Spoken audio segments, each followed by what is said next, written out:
Yeah.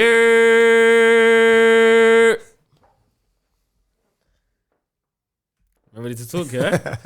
All right, let's get into this. So like I say every week, got a special episode today. Ex-professional footballer, Mr. Super Dad himself, Damien Scannell. Welcome to the podcast, bro. Well, thank you very much for having me, man. Great entry there. I like that. Great entry. Of course. Abs, what you saying, my bro? You I'm good, man. I'm good as always. Yeah. I'm good man. day, good week, all these things, smiling. Yeah, it's all happening. It's all going off. It's a great week so far.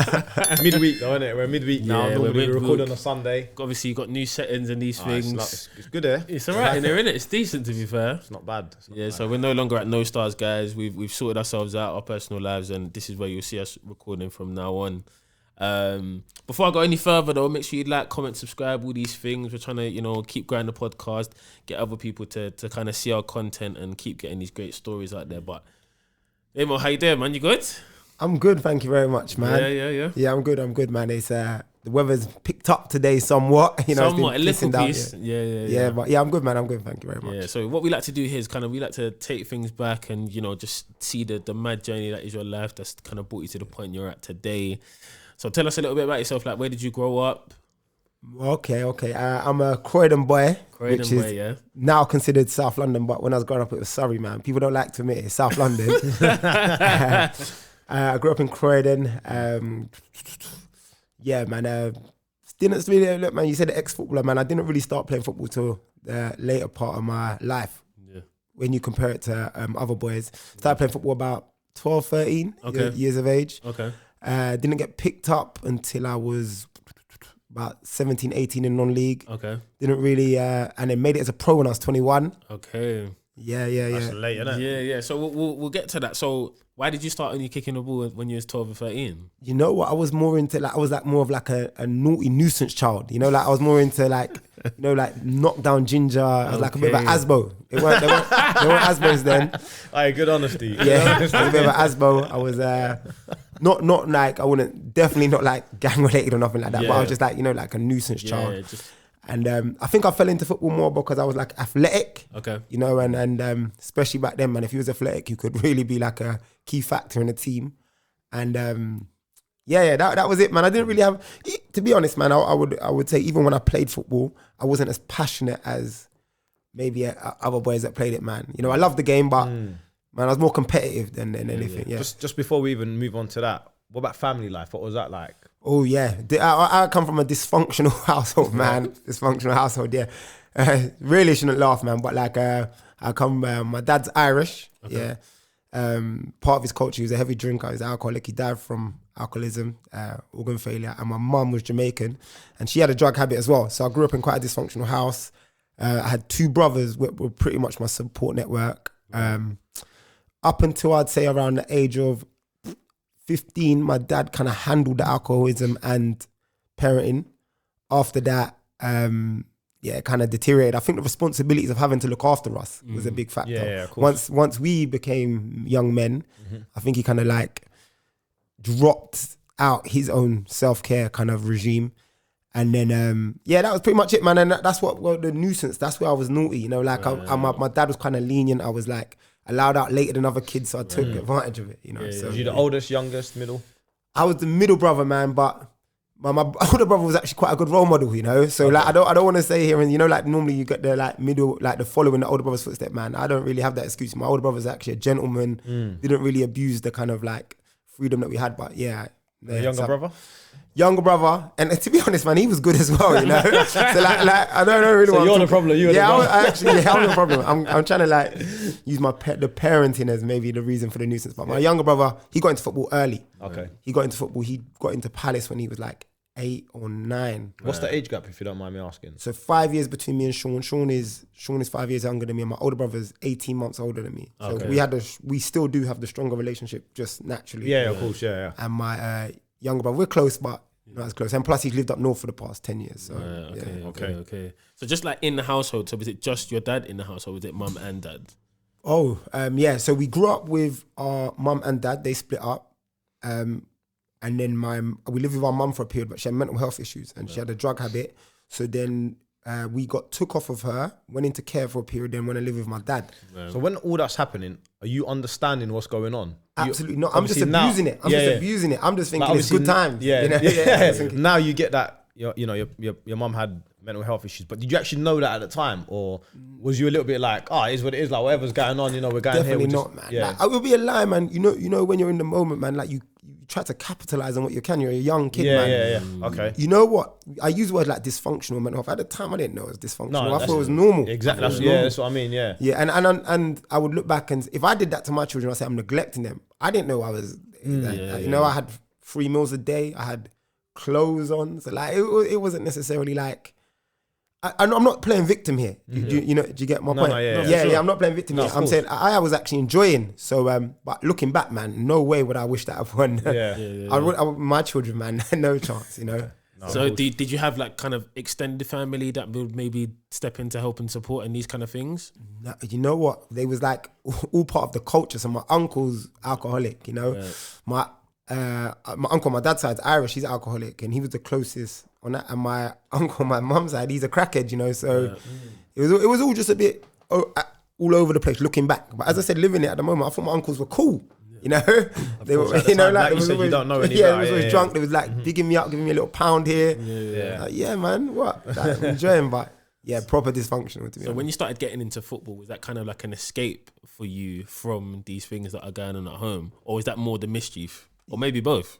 Football, to begin with, was a bit of a chore. I think my dad might have used it as a little bit of a babysitting service, and a little bit of a couple of hours. Yeah, a couple of hours away. So what happened is we went and lived with our dad, and things became a little bit more regimented because of the fact that we'd been in care. So he knew he had to kind of meet certain expectations. So we got into football there. But I didn't as I said, man, I wasn't one of these kids that was always in the back garden at this point, playing football and stuff like that. It was like, football, all right, cool. Yeah. I wasn't desperate to play it. But as I got older, football was definitely, because my dad obviously continued with a drink problem. Even when I was at Dagenham with your brother, definitely football at that point was a form of escapism, Right. So you say you didn't really kind of get into football properly until you was like 17, 18. So what was the progression like? Was it just in school, you're starting to get better at football, maybe teachers are starting to recognize that you're good at football, and then you started to take things more seriously? Yeah, so I think I idolized the road life more. Yeah, not to say I did it, I'm sure we all kind of get to the crossroads, where people in school either go this way or the other, And I think I personally, I don't know why. I think I flirted with the road life a little bit more, but I definitely excelled at football more. I was not a road man. I wasn't it definitely didn't have the balls to be Pablo Escobar or nothing. Yeah. So the teachers started to recognize, especially my athleticism and stuff like that. They were like, oh yeah, man, I think you should take it more serious and stuff like that. But I definitely flirted more with the whole naughty kind of fuckeries kind of thing. Just enjoying life a little bit. So I think it was easier. I think it was actually easier as well, to be honest. So. Right. And was it also maybe the attraction of you see people who are living that life with nice things and all of these kind of things and thought, I want a bit of that? Yeah. You know what? Yeah, my dad didn't play football or watch football yet. So I never had no inclination that there was any money to be made outside of being Eric Cantona, or something. Yeah. So things like non-league, I don't know about you, didn't exist. I didn't think about, I'm going to play for, I don't know, Ebbsfleet. Ebbsfleet, so there was no aspirations to really, I just play with my mates and stuff. So the dedication, I don't know, man, I didn't really see that as an avenue, but you're right, man, you see local hood celebrities and guys, I'm like, oh man, look at him, man, he looks, like that. Do you think if you knew that there was a career, if you want to call it, in non-league football and there was money in it, that would have maybe changed your mind a little bit? Because like you said, at your age, you probably thought, if I'm not in the Premier League, I'm actually not earning no money. But really, you as well as know now, you can actually play in non-league and earn good money if you're at the right place and continue to kind of have a job during the day. That's a great question, You know what? Yeah, I think life is more nurture. You see me, I think I was behaving what I went through. Do you get what I'm saying? I think as much as we like to think we make decisions, entirely logical decisions, I think I was more responding to the trauma or whatever I went through, my dad being an alcoholic and not really having much responsibility, man. I don't think I was even thinking about long-term income. I was thinking of short, shortcuts to having instant gratification. Like, mate, to be honest, man, someone could have probably showed me the blueprint to becoming a footballer. I probably would have been like, but that looks more fun. Yeah. I was immature, man. You know them young boys that go on to play Premier League, they're very mature. You know, like they've made decisions that's why they're there. to build careers, you know, like that. For me, I was immature, man. I saw people driving cars without licenses as more of an attraction to a career. Okay. Yeah. That's a deep. So then when did you start to kind of drill down and think, okay, let me start taking this football thing a little bit more seriously, like within yourself? Or did that never really happen? Not really. Do you know what? Yeah, I don't condone this yet. But even when I was like, so for example, yeah, when I was playing professionally, I was still like selling stolen goods.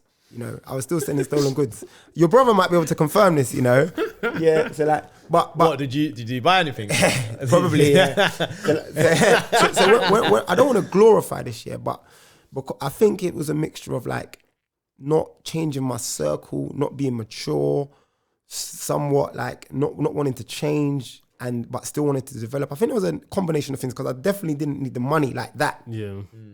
So when I even went into the game, like I was still like flirting with it, man. I think a lot of my people at that level was doing it, yeah, but it definitely got in the way of my development in football though.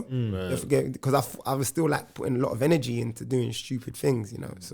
So how did you end up? Because you said you signed your first pro at 21. 21. So 18 to 21, are you just playing non-league football at this time? 18 to 21.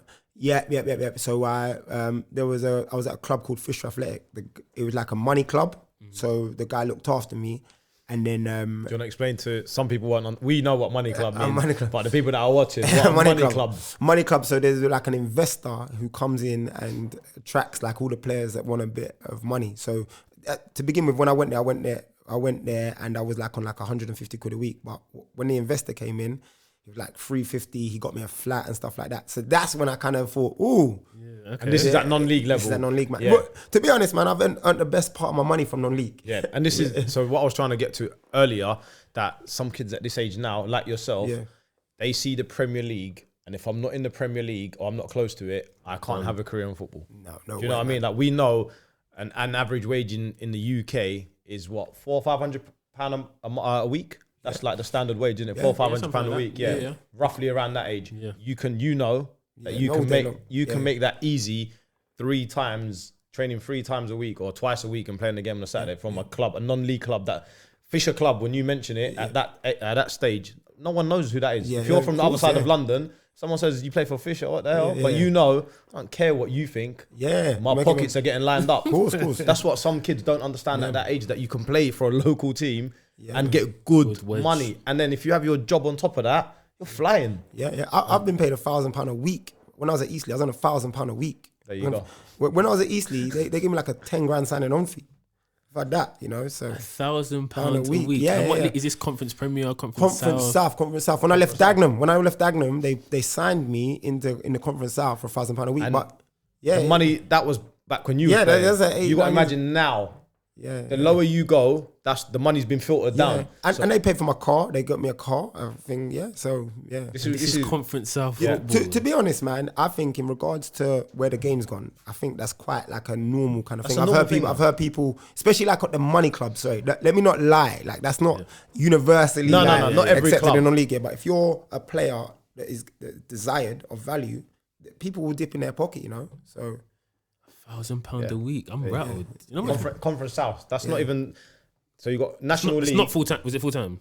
No. Tuesday, Thursday, Saturday. I was train Tuesday, Thursday. Yeah. 50 grand a year to kick ball. But to be honest, man, I can't remember the exact thing yet. But I think they paid my expenses. I think that they done stuff like that. But at the time, they've signed me. But you got to remember, I'm not the only person in the team. So they've signed other players. I don't know what they were on. Yeah. Considering on something near or there's got to be near, because you don't just sign one marquee player. You sign 4 or 5 to build a team. They might not be on the same money, but they could be on 700-800 quid. The sign up, you put it in together, and you're like, at Conference South, which is step 2 football, you're still 2 leagues away from league football. You're making that money, and now that money has been filtered down to step 3 and 4. Yeah. Easily. I'm pretty sure that you could probably find someone at a lower level earning similar money. Easy, 100%, definitely. To allude to what we were talking about earlier. You don't even know what to say. No, to allude to what we were talking about earlier. Because I told them all the time that this is what's happening. He's like, oh, no, is it really? Definitely happens. I need to get myself back in shape. Get back in non-league. I signed a 2-year deal on that. A 2-year deal, 52 weeks a year. There you go. Yeah, I need to get back in the non-league. But before we just jump ahead to like Easton, we'll definitely get to that. So 18-21, you're paying at Fisher, $350 a week, getting your good money. Yeah. And then is that when you start playing really well and clubs start to look at you and try to take you into the professional game? Yeah. So what happened is, if I'm being honest, I wasn't really like a main feature in the team. Then I went for a period, man. I was on fire. I never forget it, man. I felt like Ronaldinho, bro. I was on fire. I was like 15 to 20 games. And it's like my confidence caught up with my physicality, caught up my technique, everything combined. Together. And then I became hot property. Right. I went on trial at Watford in the Premier League. Wow. Yeah, man, I was on fire there as well. I ripped it, but they signed a guy named Moses Ashokodi. Do you know Moses Ashokodi? I remember. Yeah. I signed him from Rangers, and I went on trial to Leeds and a few other clubs.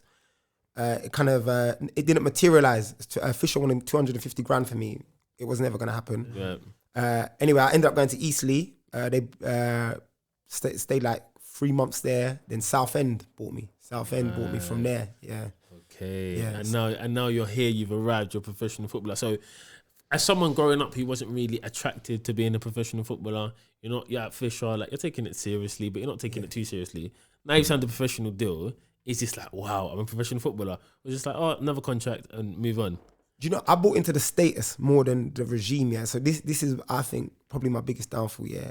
Once I become a pro, yeah, I listened to what people said about me rather than developing myself, yeah. So like a pro, like people probably still do, man. Like, especially for me, like my friends treated me like I was like R9. Yeah, like the moment I got a pro deal, my friends were like, D, you're pro now, I see you in Opta, like, and stuff like that. And I kind of acted that way. Like, I felt as though, but my work ethic didn't really correspond with that. And the money I was making definitely didn't correspond with that. I wasn't earning the money to act like R9, and I wasn't even playing. I wasn't even playing, but I kind of bought into this kind of imagery that I deserved that kind of status, This is at 21. 21, man. It's a little bit disappointing, man. Like, because at Southend, because I went to Dagenham after that, which was it's not a club of the same caliber of Southend at that time. Southend was a bigger club, yeah.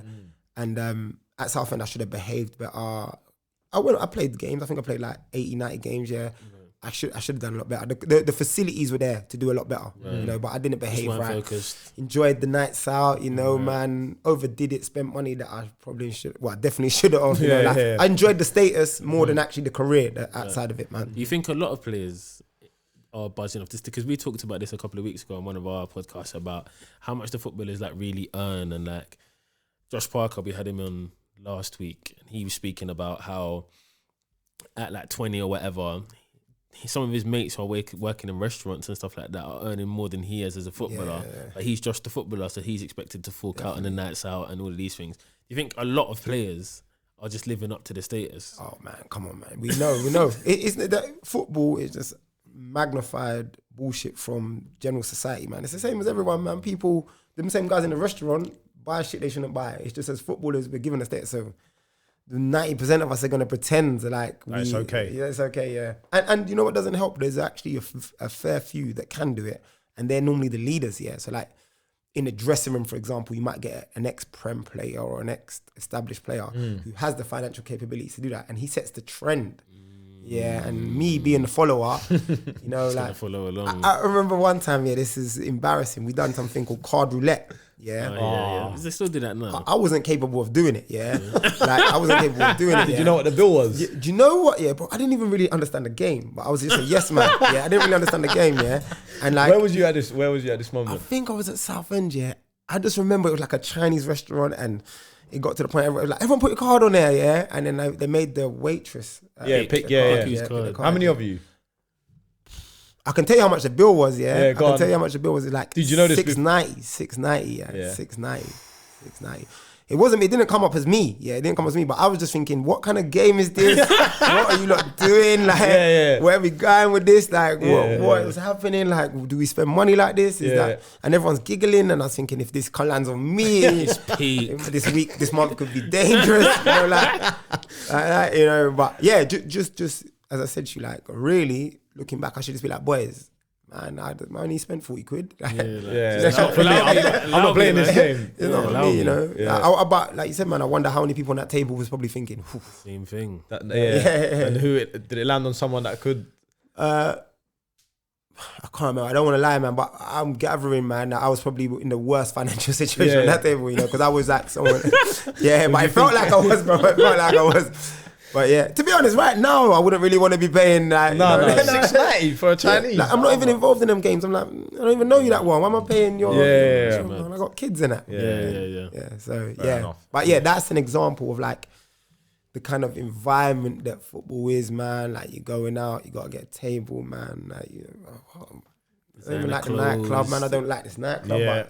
But you can't, the clothes. All of that. It's all part of the facade, man. It's all part of it, man. And a lot of us come from humble beginnings, man. A lot of us are. But get lost when you're in a certain place, in a certain status. Yeah, man.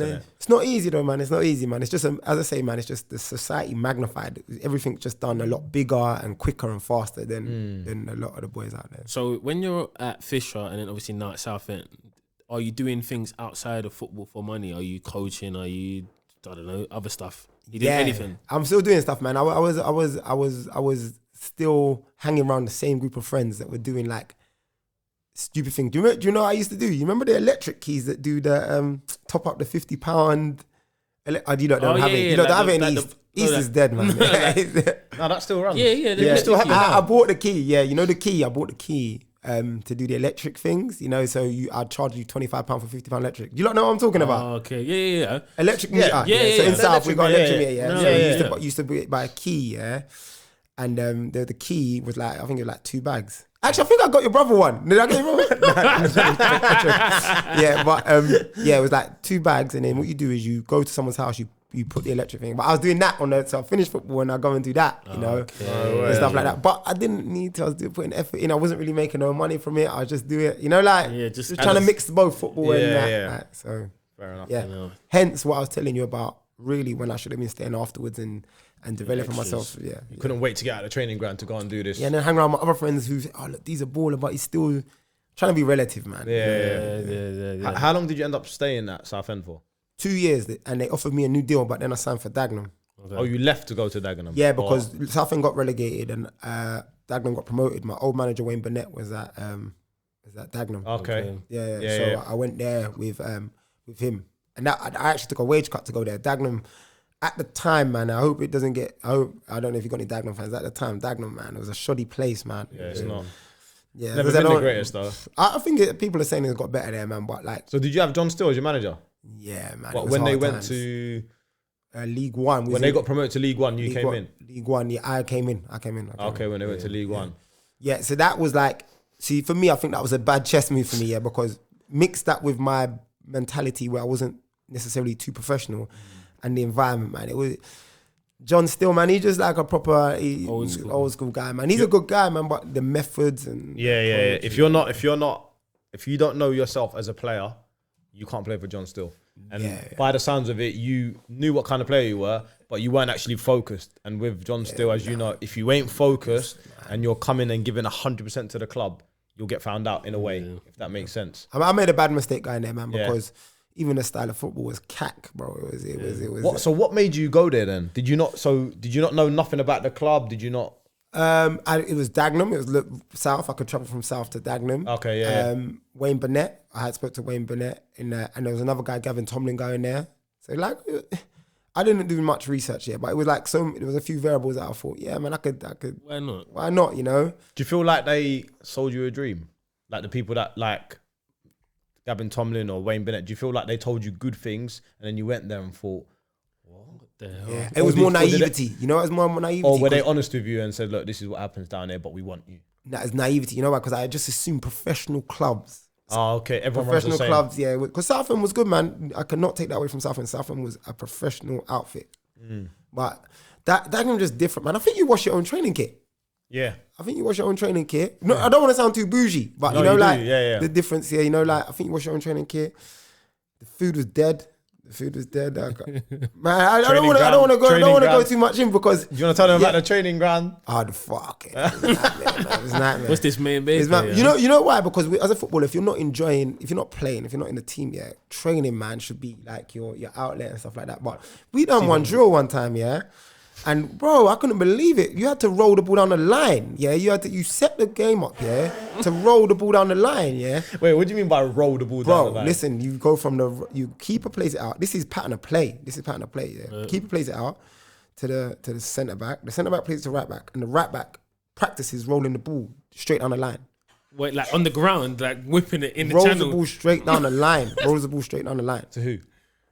Bro, it's pattern of play. It was just space. do you know what? Yeah. The thing is, don't quote me on this, yeah, because it's a long time ago, yeah. But I think the whole idea was, yeah, that the ball stays on the pitch and the defender has to kick the ball off the pitch. Yeah. And then you get throwing down the sideline. Yeah. And at the time, I think the right back was Abu Ogogo. Yeah, he's a good player, man. Like he's technical enough to play inside and stuff like that. It might have been Abs. It was Abs. It was. Abs. Yeah, he was a good player, man. Yeah. But for me, coming in Southend, although we got relegated, yeah, they was like quite like they played football. It was like a good club. Mixed it actually, not played football. You know, like mix it. Yeah. Dagenham, man. Bro, some of his speeches and that, man. John still was the man, but I was just like, we just conceded. We just conceded the fact that we wouldn't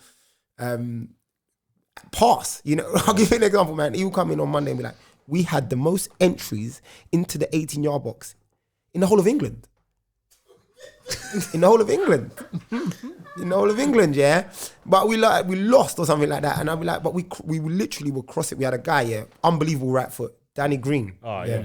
Danny Green, yeah. Delivery was unbelievable. He went to Charlton, yeah, but he could whip a ball in from anywhere and put it on the money. Yeah, which is good, yeah. But he would obviously abuse that. What's his name? The tall striker. Benson. Yeah, and Nurse. Oh, yeah. Nurse, yeah. Yeah, they were good, man. Not bad players, man. And then, but he would like glorify that, yeah. And then, obviously, I'd be like, what? Like, what do you mean? Like, we crossing the ball from anywhere. We're meant to have the most entries from the box. Like, what about the scoreline? What about the possession? Yeah, but John Still, man, I don't think no one can doubt what he's done in football, man. Like, he's I think he's the master of taking something that's not too stable and developing it, you know. But he pushes average or even below average players to their limit and squeezes every bit out of him, which is it's an art in itself if you think about it. Yeah. Like I said, some of them players that he played with, obviously good players, but some of them ain't the greatest. But he squeezed every inch out of them to get them where they need. Because that team, League One. Yeah, they played League One. I'm just talking about my own experience and what I enjoy, man. But how long was you there? I think I was there for a year and a half. Yeah.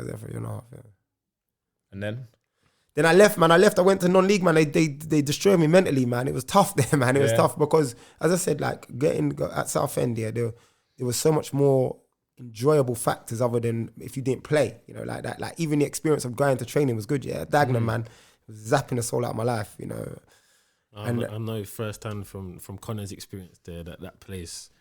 It's a bit soul destroying. Like you said, if you're not playing, and it's not the place to be because the training ground doesn't feel like a training ground. Yeah, you come in, you're training in a park in the field. Yeah. In the field, literally. So if you're not playing, you got nothing to look forward to. You can't look forward to training because training isn't training. It's a chore. Yeah, and I remember some coach and I was all coming back to me. There's a guy here named Terry, some guy, and he used to just chat shit. So as I said, your brother will remember, yeah, we was like in reserve games and that, yeah, and like we would be getting bopped by Barnet, yeah, and then like his information would give us like go forward quicker, you know, like that. And there's someone that you're not playing, like, you know, what I mean by go forward quicker, he doesn't mean pass, he means like boot it forward, yeah. Like as someone, if you're playing reserve football, man, it's disheartening, man. It's disheartening. You're thinking, how can we be doing this in the reserve game? In the reserve game, we should be like, let me get a feel for the game. Yeah, but he was inept. I think personally, he was inept. He wasn't good enough, and for me, man, it's just, as I said,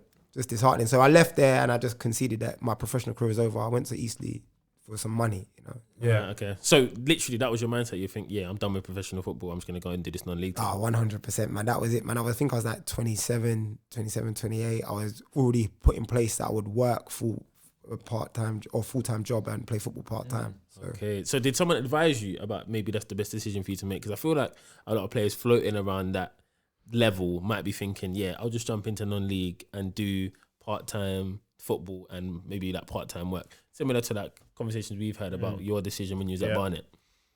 I was getting advice from a friend, and that Wayne Burnett, he advised me to stay at Dagenham. Right? But I think I just made my decision.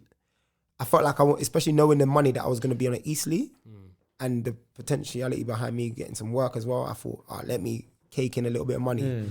You know, I thought, man, you've missed out on. Yeah, I missed out. And also, man, I'd be able to be in a better position, you know, and stuff like that. Cool. And I had this like kind of obsession with like being around my friends a lot, you know, and stuff like that. So I think it all kind of served a better purpose, you know. So you go to Eastleigh, but what are you doing? What's the other work that you're a part of?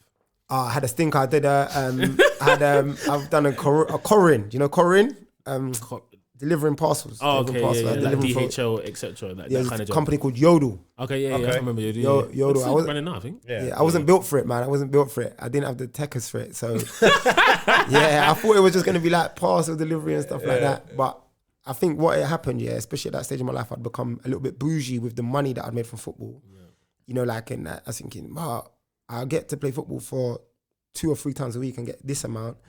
And I work for Yodel 5 days a week, and it's less than that, you know. So it was like a transition in my life, man. It was so it didn't really work that plan that I had, you know, that plan that I had, And then obviously I didn't take into account traveling to Eastleigh, stuff like that. I thought it was going to be a lot smoother.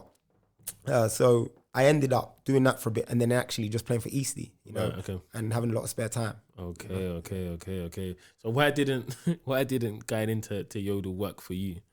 For me, I think, man. Because it was just the first job you've had. First, you could say first full time. When I was at Fisher, the guy got me a job while at Fisher. Okay, so it's my first. I think because up until that point, I'd got away with like not really having to have structure, you know, like and in regards to it, but like, man, it was kind of intense, you know. I've done Corin again after that, but like for example, getting there and then someone talking to you a certain way about parcel, I'm thinking, fuck the parcel, man. What the fuck are you talking about, man? Flowers, you know, like that. And then like ringing me up when I'm on the way to football saying, these flowers, you left them on the wrong door. I'm like, bro, allow me, man. But obviously, respectfully, especially now that I have a business myself, I'm like, oh man, that's a bit immature. Again, immature aspect to me, but I was like, I'm not having people ring me all the time and stuff like that. Just probably moving a bit bougie, you know? Especially when you know, this is not my main income, so if you want to sack me, go and do it now. And I bet if I didn't have the football, I would have definitely took that a little bit more serious. So. But the reason I say that is I feel like there's a lot of people, especially come from football, who don't realise what it's like working like a normal job, right? Like it's a graft. You're gonna get talking too crazy. The money you're earning is not that mad. There's no bonuses. There's no P's if you score. All of these things. There's none of this. It's just like this is how much you get paid. That's it. Go and do your job. And I feel like a lot of people need to realise, like, if you're not a Premier League or Championship footballer, maybe League One, League Two, you're probably not gonna have earned enough money to like retire from playing. You're football. Gonna work. You're gonna work. You're gonna work, bro. And so you need to understand. I feel like there needs to be, I don't know, to be some classes or something, or someone needs to be advised and be like, look, when you transition back into the normal world, this is how things run, and just be prepared for it. Because that transition would have been a lot better for you if you was prepared, right? Yeah, I should have been prepared, because obviously the fact that I didn't really make it. Like as much as I played football, man, as much as I bought into the fact that I made it, like I was still very much in touch with people that was working. You know, like I wasn't like frigging at Tottenham training ground and mingling with the millionaires. You know, so I should have really. But again, just naive, man, just naive, and just seeing things how I wanted them to be, how I wanted to see it, rather than how they actually were. Right. So you basically long that off because it's not for you, and you're doing full time at Eastleigh. When do you then go back into doing a little bit of non-league football and working? Okay, so from Eastleigh I went to Sutton. Did you enjoy your time at Eastleigh? Yeah, it was good. It was good. I fell out of a manager called Richard Hill. We're okay now, you know. I fell out of him. Oh, I know what you're talking about. Richard Hill, we had a little bit of a... He's like part 2 of John Still, no? Yeah, he's all right. He's not far off. Yeah, actually, you've got a good shout. Yeah, very similar. Yeah. He wasn't the manager I went there, but he came in. Yeah. He came in and then we've kind of fell out. I've gone to Sutton. Which is a full-time club. It's a good club, well-run club, a manager called Paul Doswell. I've stayed there for a number of years. 2 years. I stayed there for 2 years. Then Bromley bought me. And then when Bromley bought me, went back to part-time. That's when I went back into working. Okay. Tried the delivery thing again. And I think it lasted about 9 months or something like that. Okay. And so can I just ask you, sorry, just to ask you. So when you're thinking about going to work, why is it always you're thinking about this delivery job and nothing else? Nothing else like... Lack of ambition, bro. Lack of ambition. You know why, yeah? Because... You didn't think of nothing else, like, so like even like football coaching or anything, that didn't interest you at all? Oh, wait, actually, let me remove that, yeah, because people are going to find that quite offensive if you do delivery driving, yeah. But it was like something that someone very close to me done. Right. I knew that I was competent. Right. Okay. Yeah, you know, like that. So when I mean lack of ambition, I don't think saying that any delivery driver lacks no. ambition. No, for yeah, sure. I know what you The mean. fact that me, I Easiest didn't... thing to do at that Comfortable time. for you. Yeah, I selected it based off the fact that it was... I can just go into it. I don't need no qualification. I don't no need qualifications, yeah. exactly. And you start Monday. And you start Monday. straight So away. I went into that for 9 months. Did nothing else like tickle your fancy? You didn't think, oh, I want to do this, or gain a qualification to become this, or... But I thought, I don't know, I think I thought I thought it's like I could be my own boss as well, because you know you're out on the road and you're like driving around. I think a lot of people do delivery driving and them kind of jobs like cab driving because, man, I don't really have someone directly above me all the time and stuff like that. Okay. And it kind of suited football as well because, you know, like you can, for example, you could, certain aspects of it, you could like you move around football. So just say if things didn't finish, you could quickly do that and then come back to it. So there's a little bit of freedom, a bit more freedom than say a 9 to 5 in the office or something like that. Okay. Yeah. And then, so 9 months is up and you're just like, so why did you stop after 9 months? It just wasn't working. I went to Dulwich. My dad was ill. My dad was ill. My son was being born. Like this point of my life was a massive transition. So my dad was very ill. How old are you at this time? I am 28, 29. Yeah. And my dad was ill. I've gone to Dulwich on a lot less money. And like, it's like, oh, things need to start sorting out themselves out now. I had a little, my long-term partner, who we've gone back and forth with, we had a child with. Well, in fact, Jay, if I'm being honest, my world started collapsing more than me standing up, waking up one morning and saying like, oh man, it's time to change. Yeah, things just started going wrong. Right. Like bank balance was awful. You know, like Shit, love. yeah, it's just the truth of the matter. So like, it was like a bit of a shake up, man. It was actually a period of a time like where I was drinking more. I was actually drinking heavy, like form of escapism, and So do you think that was, obviously you say everything collapses, and I'm one of the people that thinks things, you don't just wake up and everything collapses. Do you think it was it coming? it's years of build up, and then 100%. it just come together at the same moment? Of course, all them shortcuts that I've been taking, Yeah, all them, it's all caught up with you. 100%, Yeah. man, 100%. Okay. It's not sustainable. What I was doing was not a sustainable approach, man. I view getting into football a very fortunate thing for me, because I think it would have come in a lot quicker. The fact that I got to make the money that I made from football with the application that I put into it, I think kind of saved me. Right. You know, I think if I would have had to been put into a different environment where if I was just had to rely on delivery thing, I think that collapsing or would have been a little bit earlier. Yeah, a little bit earlier. I think I lived in a bubble for quite some time. I think that got me away of it, you know. Okay. So then, so you think, you know, kind of everything's coming to a head now and you've got to make a decision. Is that kind of what?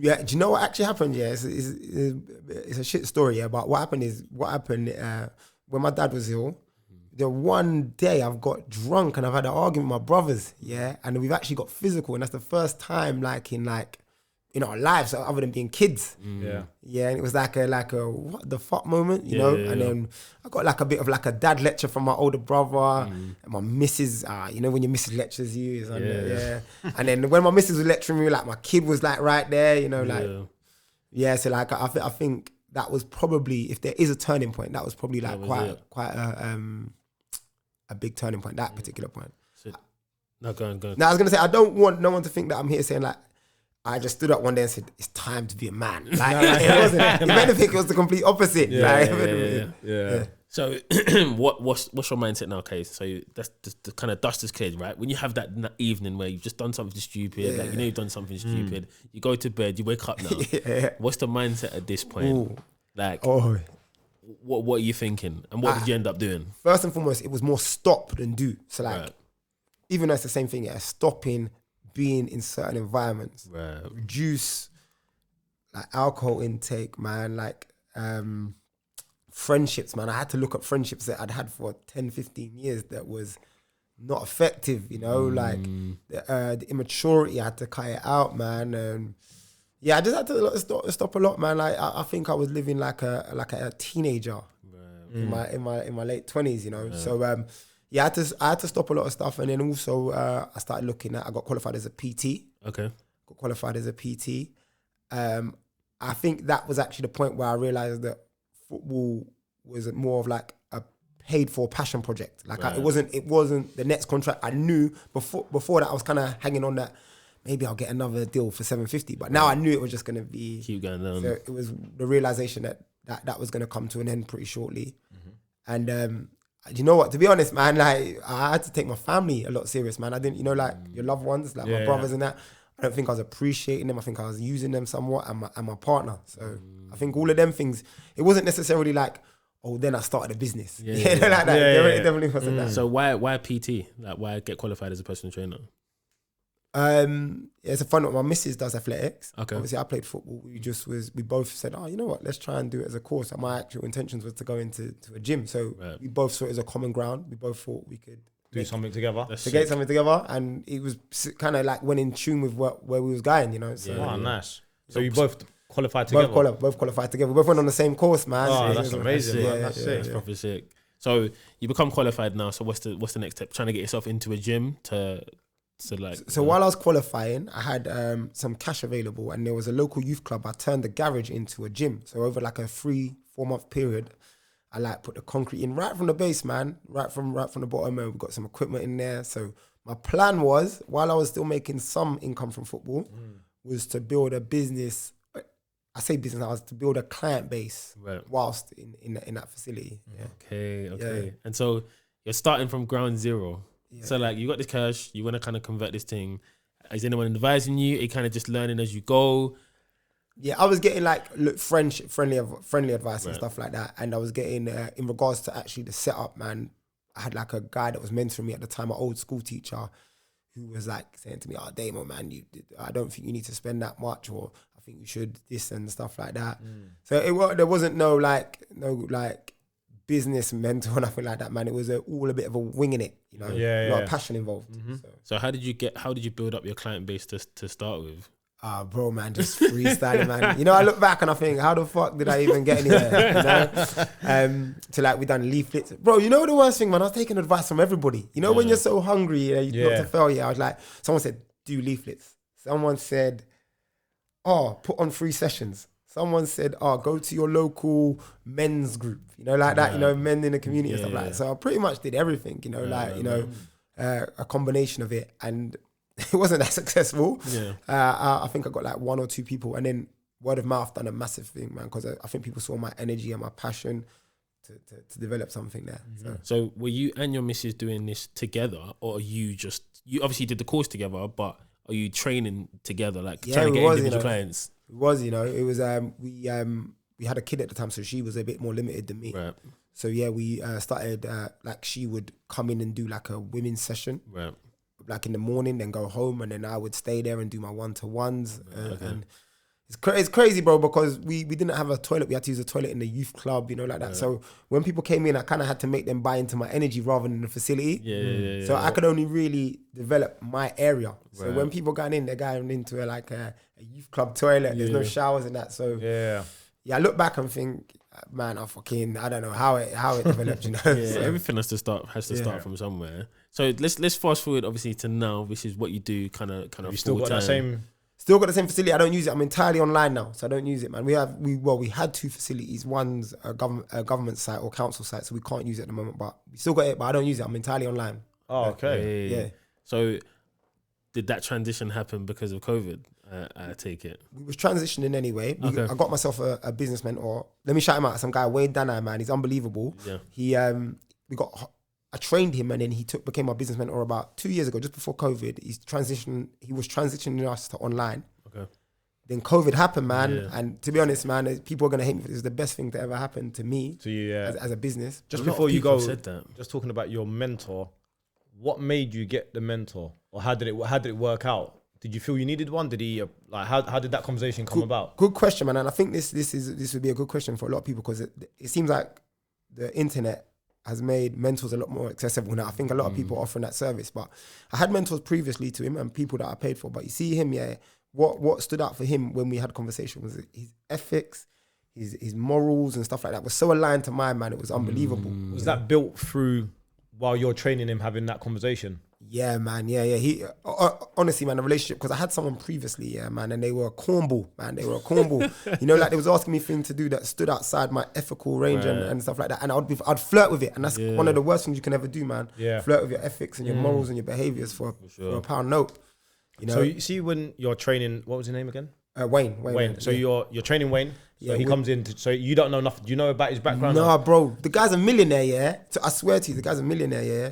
Actually, as I said, yeah, he's an introvert, yeah, so he's gonna hate the fact that he's a guy, but he's training and he's listening to me talk about business like I know shit, yeah. And then like, you know, like he's adopting it, and then I look back and I think you must have been thinking, what? Because I'm telling him the advice I'm getting from the other guy, and he must have been thinking, bro, what the hell are you doing? He's probably thinking, if only I told him who I am, kind of thing. Yeah. But he's not even that way inclined. So when it even came around to it, he was like, because I was gonna invest in some equipment, and he was like, bro, wait, man, I'm going to come on Sunday. We had a session. He was like, I'm going to speak to you afterwards, yeah. But you didn't know what he was, who he was, nothing. So he just said, wait, I'm going to speak to you on Sunday. Yeah. So you had no idea. Training for how long before? Like 6 months, man. Listen to this. We've had like sessions, you know, end of sessions. We're all talking about business, money and stuff like that, yeah.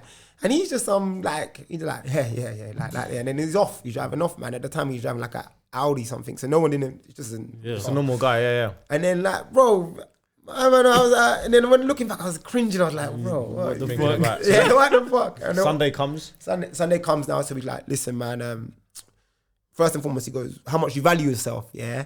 I never forget it. And I was like, yeah, man. He's like, well, listen, man, everything you do is too cheap, man. And he was like telling me about value and stuff like that. One of the biggest lessons I ever learned, man. He's like, listen, man, you're a high ticket, man. You care about what you do, man. Your excellence. And he taught me a lot through that way. So before we even discussed business, he was talking about, listen, man, just because where you come from, like, don't value yourself there, man. Put yourself up here, man. You put a lot of effort into what you do.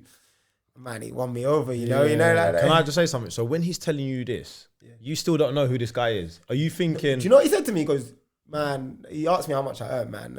I think it's like 25 grand or something like that. And he's like, listen, man, you need to make 100 grand a year, man. That's the starting point, you know. And I was thinking, what? Like, who are you? Well, how do you know what I can be making? I was thinking, bro, man, what are you talking about, man? Everybody wants to make 100 grand a year, you know. 100 grand a year. And then he started talking about the values and stuff like that, about people not valuing themselves, being a high ticket, stuff like that. I was thinking, bro, why are you waiting for now to tell me? You've been letting me graft for this long, you know? Yeah, so I don't know. Maybe he made me earn my stripes, or maybe he thought, now I always like to give back. Maybe he thought, I got to give back. You know. Maybe he looked at me and saw my family and stuff like that. Maybe he's younger than me, man. Even maybe that. Maybe he thought that I'm an old head and thought that. I don't. So when you're having this conversation, he's telling you all these things. Are you not thinking? My missus is beside me, by the way, and she's thinking, Damien, man, we spoke to one guy like this before, you know, and he keeps. No, but I'm saying, you see, when you're having this conversation with him, is he telling you who he is now, like as in what he does for a living, or is he just a random person to you? Yeah, so he's explained he has a company, but what he was trying to explain to me, which was kind of crazy in hindsight, man, because really I could have got up and walked out. He was like, bro, you need to start spending more time with your kids and stuff like that. I'm like, bro, are we talking money or whatever? Yeah. Like, what's going on? Yeah, like what we talking? I guess it all ties in, though, doesn't it? That's why ethics, your values, it all ties into everything. But when you think about it, he's telling you need to make 100 grand a week, but at the same time he's saying you need to spend time with your family. You're like, well, how am I supposed to make money? I'm confused. But that's how I would think. I'd think. But then at the same time, I realize it's not for everybody. You know, it's not for everybody. People are gonna listen to me now and say, bro, who earns more money doing less? You know, you're chatting shit. Yeah. But honestly, man, as I said, I'll say his name again, Wayne Dana. The guy taught me. He was like, listen, man, it's about your value, you how much you're desired, you know, like that and stuff, man. And listen, from that point onwards, man, I just was a humble student, man. This guy, he probably won't say that, but everything he said, man, it felt like he was like Einstein, and I was like just a little kid in the class, and I was just absorbing everything he said, man. And we had a very, very good pandemic, me and my partner, and man, I'd never go back to a gym floor again, bro. No way. Never again in my life, man. So what changed for you? So obviously you've gone from doing everything in person to doing everything online. So what's the transition now? You're holding like live classes? Is it recorded and people pay? So I did Instagram lives, right. And that to be honest, I overdid that. What I did, that was like a passion thing, man. I enjoyed it. I felt like I was giving back and stuff. So I was there as well. Yeah, exactly. Yeah, I done it. I had an app. There still. Yeah. It's a graft, you know. It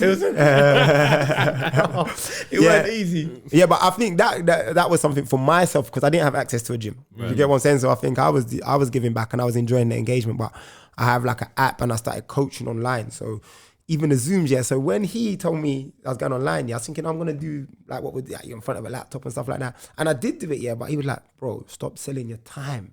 Right. I was like, what? How do you get paid then? Like, he's like, listen, you got to build desire. And without disclosing too much, man, I was like, this guy, he's off his fucking nuts. Yeah. Like, what are we talking here? How do you have to give something?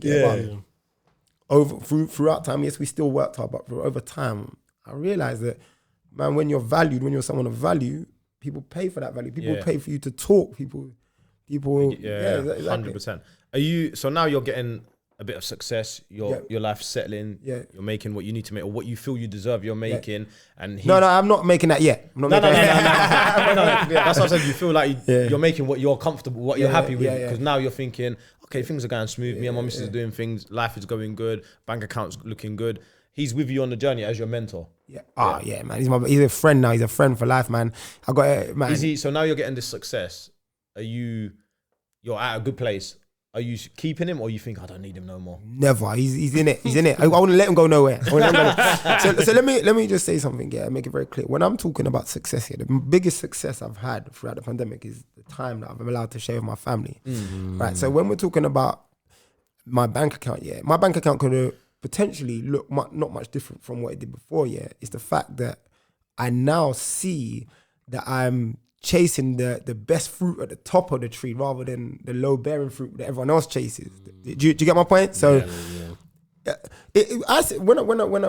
I sit back, man, I would, if I heard someone say what I'm saying now, I'd be like, you're a liar. Do you get what I'm saying? You have to do it different to get there. But it's not my bank balance is the most important thing for me right now. It's the fact that the time with my kids, and my family and the experiences I get to have with them, man. That's what. It's important that you say that as well, because people don't see success as that. People see success as big car, big house, big this, dangerous bank account, money, clothes. People see that as success, and they think that's success because when you look at that person, you go, he must be made out of money. But obviously, speaking of Wayne, the guy that you just spoke about, when you first looked at him in his car, you thought, this guy's got, like, he's just a normal guy. But to him, he don't care about what you think of him because he knows within himself he's successful. And some people don't appreciate that success is how you feel and what it makes you feel like on your day to day. They feel like success is when someone looks at me, they need to think I'm the guy, which is wrong. Like totally agree, man. Like even the fact that I'm disclosing that.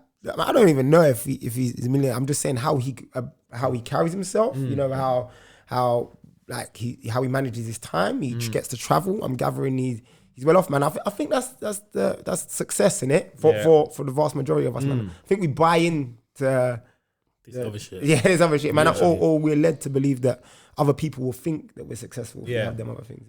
So one thing I wanted to touch on is, do you think that you value it even more, the time of your kids, the time of your missus, all this stuff, because of your upbringing? Does it all come full circle now that you really value it even more? Obviously, it's something that you're going to value anyway in life, right? You're having your own family and spend time with them. But do you reckon you value it more for yourself because you've come from a dysfunctional great household? Question.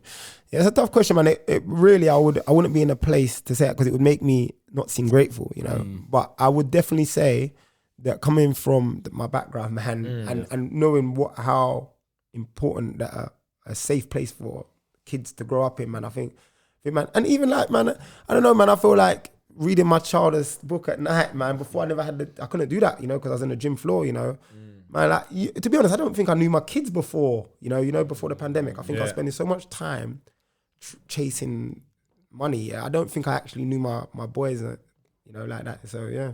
That's amazing, man. And then obviously I know that you've started, I said at the beginning, you're Mr. Super Dad. You've started your kind of community of Super Dad. So how did that kind of come about? Because before you go into it, I think it's really an interesting group like to have to target dad. Because when I think of fitness, you usually think of like girls, women, like recovering from like pregnancy, this kind of thing, or like bodybuilder men. But it's like when you have children, like a woman goes through pregnancy and sometimes they can become out of shape. But I feel like men can also become out of shape as well. They get comfortable. We start getting a bit of a beer belly and stuff. So for you to target them, I think is like sick.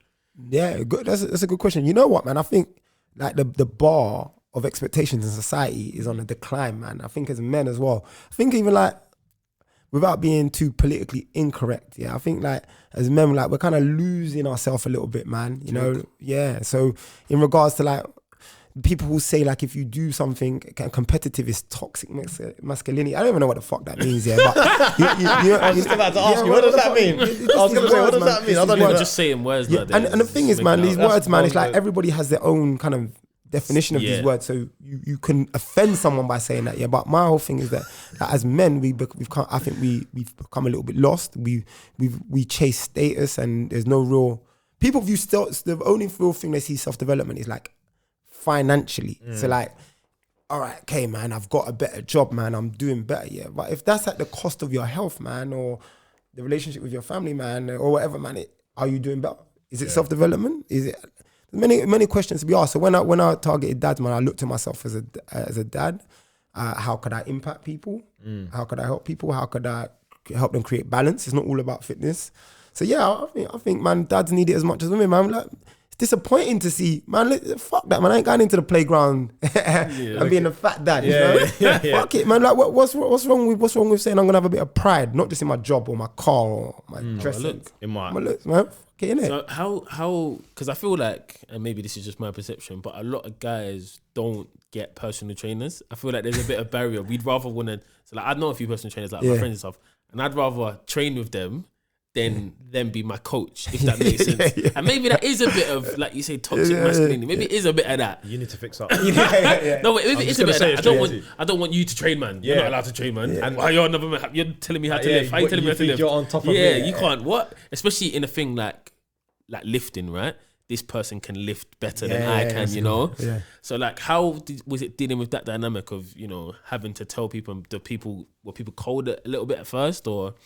Well, listen, man, I don't really coach on a mass scale. So what I did as a super dad was a live workout. But as a coaching, man, I have a filtering system. So if you're that way inclined, I probably won't end up coaching you. No disrespect, because you probably need a PT or something like that. So coming on board with something that I do, man, I need someone to be self-aware enough to know that they need help.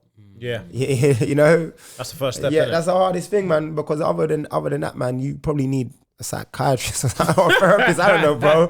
You know, some people think they need PTs, they need therapists, bro. Yeah. Some people will say they need, I don't know, like life coach. They need therapists, bro. Yeah. Oh man. So like, has kind of this super dads thing, has it kind of like taken off? So have you still got a group of dads that you coach and stuff like that? So I have a small group that I coach 1-to-1, and then outside that I have a community on Facebook. We've done like some charity games, we've raised money and stuff like that.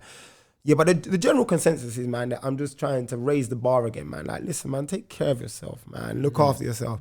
Like, women have self-care going to the salon, man. Why is it okay to be overweight or fat, like, or be out of shape, man? And it's glorified, and especially with this whole new, like, the fashion statement of, like, you know, I don't know if you've seen it, like the t-shirt design and stuff like that. And by no means am I saying people are never going to be obese. I'm saying, but that's not the standard or expectation, you know. Like, surely not.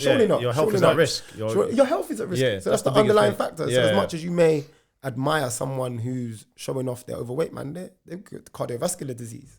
You know, exactly. Blood pressure, you know, like, so. That's exactly it. So we want to, look at the t-shirt, man. They've made t-shirt for overweight people, but all right, your health is at risk. What about his medication? Yeah, exactly. It's true. Yeah, man. We're ignoring the basic necessities. Sugarcoating it. Or what, he can't get up the stairs. Yeah. You know, like, or he can't play with his kids for more than half an hour. That's the problem with that kind of expectation of lowering the bar constantly. So would you, obviously I know you got the super dad thing, so would you train anyone, or do you have only certain types of people that, like, is it male, female, or is it? No. I train a specific group, and I work with someone at the moment, because I work 1-to-1, man. I make sure that I can help the group, man. If I start inviting ladies at the moment, so that's what I'm saying. So if someone was to contact you, just men at the moment, just super dads, man. That's who I'm trying to work with. So if a young, if I Dominic, I can mentor you. We can do something, but inside my super dad coaching, that's what I specialize in. I could obviously advise you and stuff like that. Right.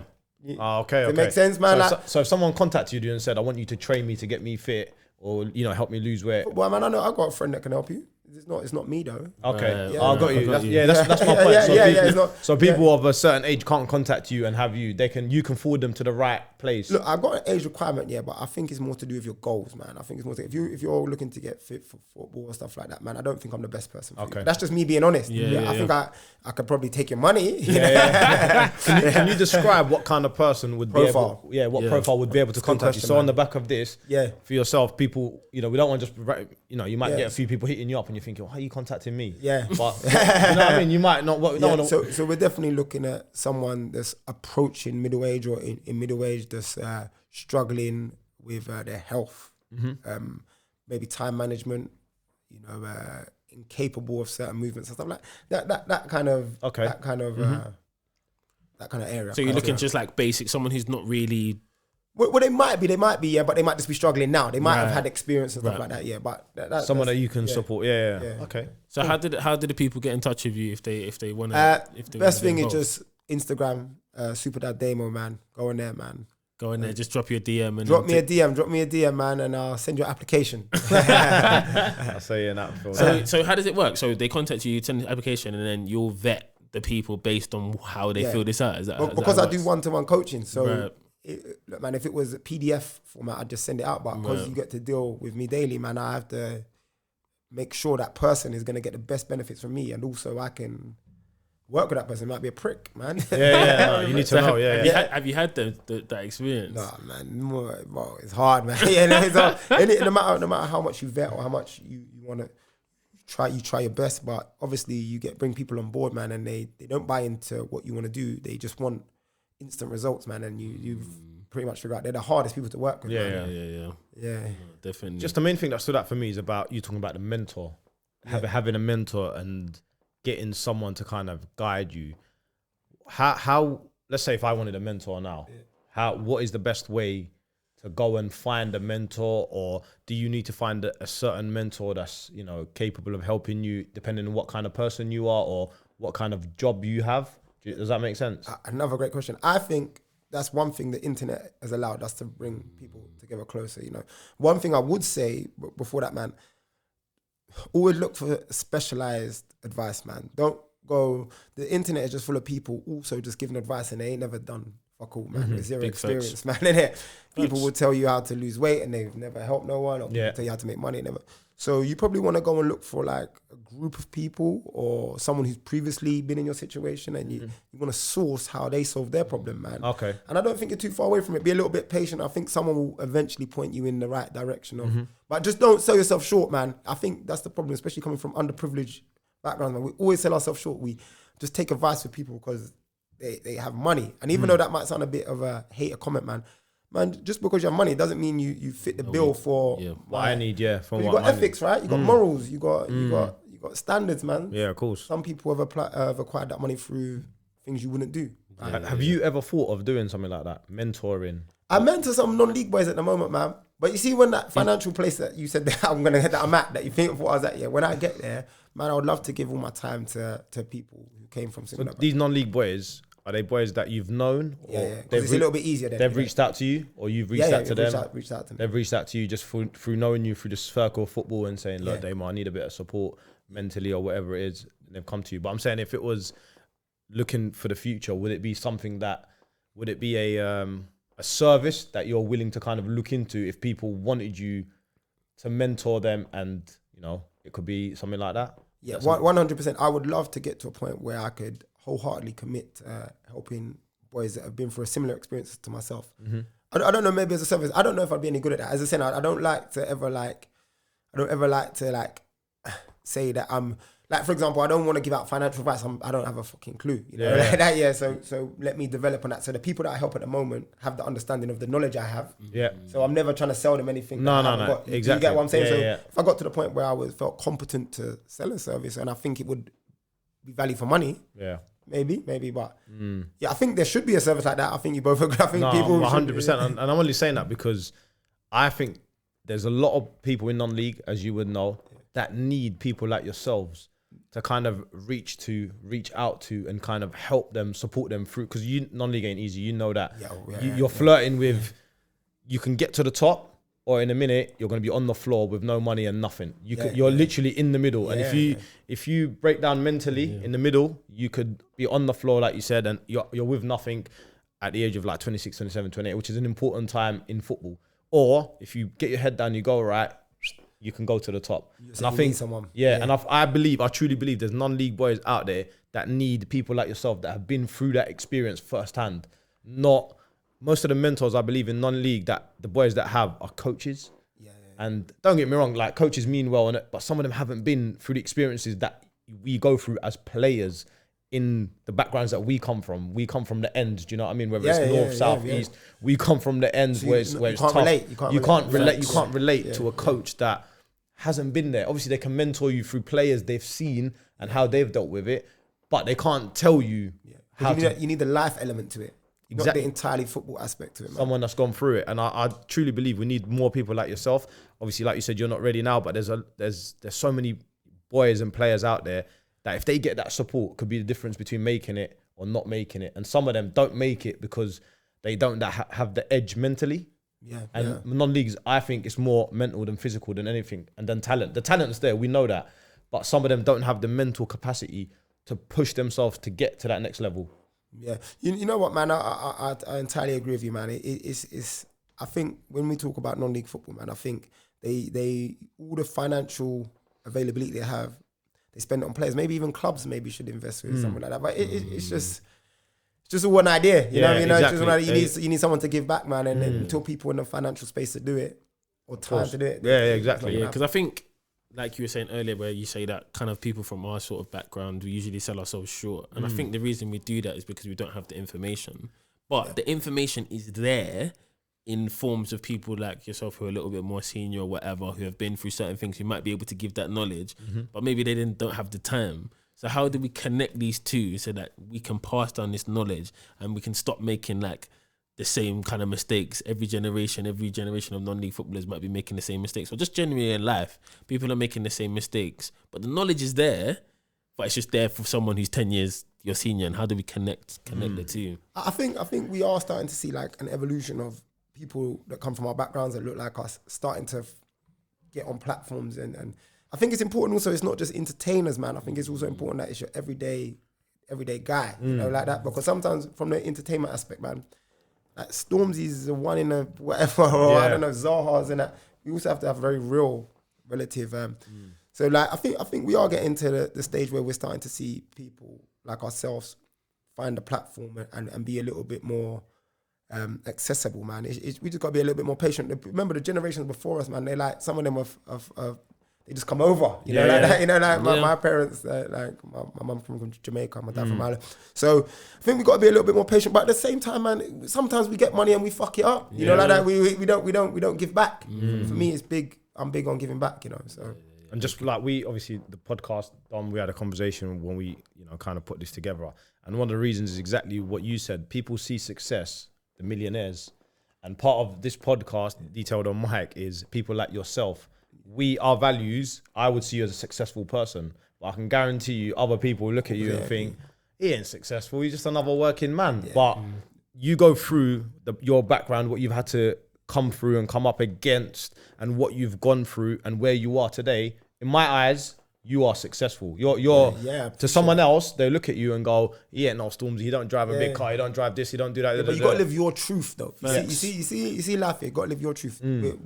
At the age that we normally set our goals, very young, we just buy into everyone else's truth. What society pushes out, what our peers push out, what our parents push out, But you got to find your truth. At some point, you have to be very self-aware and you have to say, what is my truth?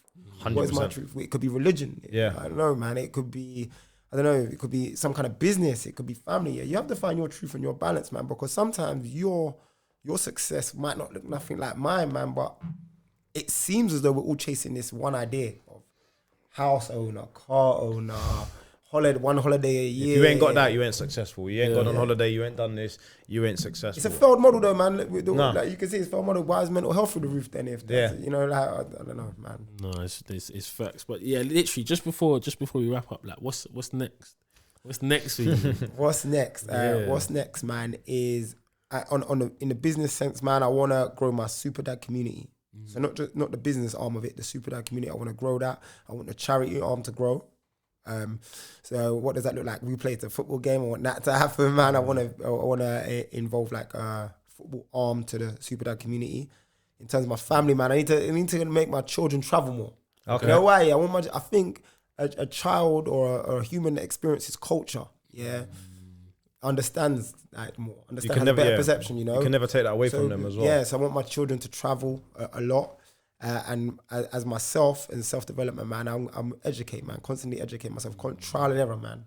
So that's the plans. Have you been trying to educate yourself more? Because literally just a thought I've been having, and I was wondering when to say it, is like, you're very well-spoken, but for someone who's talked about being a bit of an asbo as a kid, not really caring, maybe getting involved in the wrong things and stuff, you wouldn't, I guess, assume that you're like, as well-spoken. So is that something you've kind of worked on? I read every single day. I read every single day. It's a rule to my life, man. I read every single day. I'm currently reading Nelson Mandela, Long Walk to Freedom. Okay. Listen, man, I fucked up once, man. I ain't going back. Listen, man, I'm not going back, man. I understand now the importance of self-discipline, attitude, application, man. I read every single day, minimum half an hour every single day. So I'm educating myself, brother. Right, respect. Well, we just want to say, me and Abs, thank you so much for coming down and talking to us. We appreciate it. Like Ab said, we definitely see you as someone that's successful, and we need these stories to get out there of people who, you know, are just in our communities, everyday relatable people, but have been through crazy journeys and are kind of on an upward trajectory to keep doing amazing things. But yeah, just thank you so much for coming down. We really appreciate it. Appreciate it for having me, boys. Of course. So that's been a Detailed on Matt podcast. See you guys again soon. Peace.